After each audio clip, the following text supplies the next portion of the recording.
విశాఖ మద్దెలపాలెం డిపోలో రాష్ట్ర కమిటీ రాష్ట్రంలో ఉన్న ఉద్యోగ సమస్యలపై, ఆర్టీసీ సమస్యలపై మొదటి రోజు ప్రింటెడ్ బ్యాడ్జెస్ ధరించి మధ్యాహ్న భోజన విరామ సమయంలో గేట్ మీటింగ్లకు ముఖ్య అతిథిగా పాల్గొన్న రాష్ట్ర కోశాధికారి శ్రీ పివివి మోహన్ గారు మాట్లాడుతూ, ప్రభుత్వం ప్రవేశపెడుతున్న ఎలక్ట్రికల్ బస్సులను ప్రభుత్వమే కొనుగోలు చేయాలని, వాటిని ఆర్టీసీ యాజమాన్యం ద్వారా మాత్రమే నడపాలని డిమాండ్ చేశారు.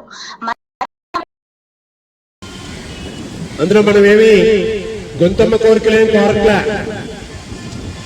ఏదైతే 12/12/2026న అటు రాష్ట్ర ప్రభుత్వ గౌరవ ముఖ్యమంత్రి గారికి నారా చంద్రబాబు నాయుడు గారికి కూడా ఒక 11 డిమాండ్స్ తోటి మరి లిఖితపూర్వకం లేఖ ఇవ్వడం జరిగింది. అదే సందర్భంలో మా ఏపీపీటీడీ చైర్మన్ మరి అలాగే వీసీఎండీ గారు అయినటువంటి ఎండీ గారికి కూడా 39 డిమాండ్స్తో మరి వెల్ఫేర్ స్కీమ్స్ మీద సంబంధించి అన్నిటి మీద సంబంధించి మా ఉద్యోగ పరిస్థితుల మీద సంబంధించి 39 డిమాండ్స్తో అతనికి కూడా లేఖ ఇవ్వడం జరిగింది. కానీ ఈరోజు వరకు స్పందించలేదు. మరి స్పందించని కారణంగా మరి సుమారుగా 10 రోజులు గ్యాప్ ఇచ్చినప్పటికి కూడా కనీసం పిలిచి మాట్లాడడం కానీ, మా సమస్యలు ఏంటని అడగడం కానీ ఏది చేయని పరిస్థితుల్లో మరి మేము మరి ఈరోజు మరి ప్రజలకి మా తాలూకా సమస్యల్ని సామరస్యపూర్వక వాతావరణంలో తెలియపరచాలనే ఉద్దేశంతో మరి ప్రింటెడ్ బ్యాడ్జెస్ ధరించి మరి ప్రధానమైన డిమాండ్లని ఆ ప్రింటెడ్ బ్యాడ్జెస్లో పెట్టుకొని మేము విధులకు వెళ్ళడం జరిగింది.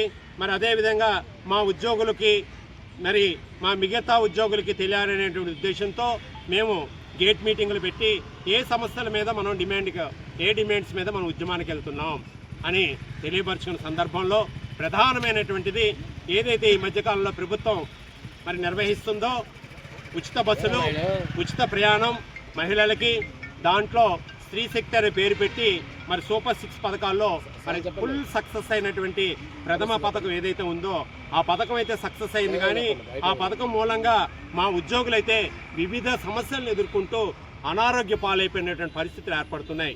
దాన్ని ప్రభుత్వానికి తెలియపరచాలనే ఉద్దేశంతో మరి గేట్ మీటింగ్ పెట్టడం జరిగింది. మాకే అభ్యంతరం లేదు, మేము కూడా మీకే సహాయం చేస్తాం. మేము ప్రభుత్వ ఉద్యోగులుగా ప్రభుత్వం ఏ పథకాలు పెడుతుందో ఆ పథకాలన్నీ సక్సెస్ చేయడానికే మేము ఉన్నాం, మేము సక్సెస్ చేస్తాం. కానీ మీరు ఏదైతే ఆ పథకం పెట్టారో ఆ పథకంలో ఉన్నటువంటి లోపాలు సరిదిద్దాలని చెప్పి మా అభ్యర్థన. ఉచిత టిక్కెట్ అని పెట్టారు. ఆ టిక్కెట్లో ఒక్కొక్క బస్సులో ఇంతకుముందు 60 మందే ఉండేవారు, ఇప్పుడు 120, 150, 180 కూడా ఎక్కేసి మరి భయభ్రాంతం చేసేటట్టుగా మరి బస్సుల పరిస్థితి ఉన్నాయి. అందులో ఉచిత టికెట్ని ఆ జీరో టికెట్ అనే దాన్ని మీరు యావరేజ్ క్యాలిక్యులేట్ చేశారు కాబట్టి ఆ టికెట్ ఇచ్చేటువంటి పరిస్థితుల నుంచి మా ఉద్యోగులు మినహాయింపు ఇవ్వాలని చెప్పి ఈ మెమరాండం ద్వారా గౌరవ ముఖ్యమంత్రి గారిని అయితే మేము కోరుతున్నాం.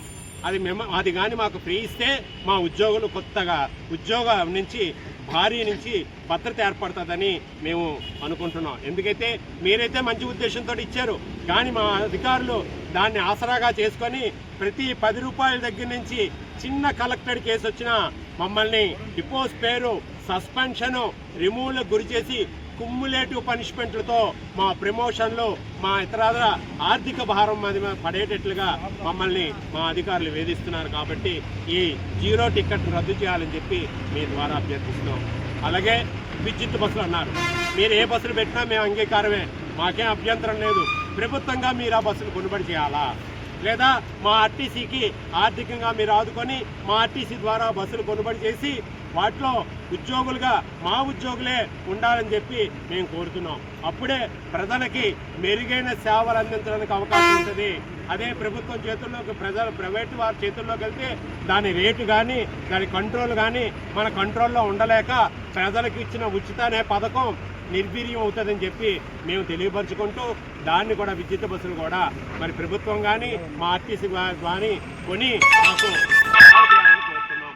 అదేవిధంగా మెడికల్, నిన్నటి వరకు మా ఉద్యోగులు చాలా హ్యాపీగా ఉద్యోగం చేసుకుంటున్నారు. ఈ మధ్యకాలంలో రోజుకొక ఉద్యోగి మరణిస్తున్నాడు. దేనివల్ల? ఉద్యోగ భారం వలన, వయసు మీద పడిపోవడం వలన, న్యూ రిక్రూట్మెంట్ లేకపోవడం వలన, బస్సులు ఓల్డ్ అయిపోవడం వలన వాటిలో ప్రయాణం చేసి మరి ఆ బస్సులతో పాటు మా శరీరాలు కూడా అలసిపోవడం మూలంగా ఎక్కడికక్కడ నిద్రపోతున్నారు. డ్రైవర్ అయితే స్టీరింగ్ దగ్గర, కండక్టర్ అయితే కండక్టర్ సీట్లోని పూర్తి నిద్రపోయేటువంటి పరిస్థితులు ఏర్పడుతున్నాయి. దాని నుంచి మాకు మినహాయింపు ఇవ్వాలా.